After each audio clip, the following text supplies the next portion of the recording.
নমস্কাৰ, মই কিশোৰ। আপুনি চাই আছে ৰুৱা ডেস্ক। বহু লোকে ৰাতি শুওঁতে লাইট জ্বলাই শুৱে, কিন্তু আপুনি জানেনে এয়া কিমান যুক্তিসংগত? সুস্থ শৰীৰৰ বাবে টোপনি অত্যন্ত জৰুৰী। সাধাৰণতে ৰাতি ভালকৈ টোপনি যোৱা মানুহৰ অসুখ বিসুখৰ পৰিমাণ কম হয়। টোপনি যোৱাত কৰে মেলেটনিন নামৰ মগজু হৰমনে।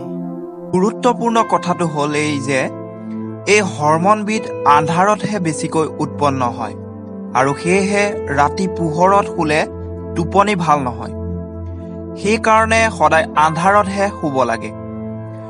পোহৰত টোপনি যোৱা মানুহৰ সাধাৰণতে ডিপ্ৰেছন বা হতাশাত ভোগাৰ আশংকা বেছি, লগতে স্মৃতি শক্তি আৰু চিন্তা শক্তিও হ্ৰাস পায়।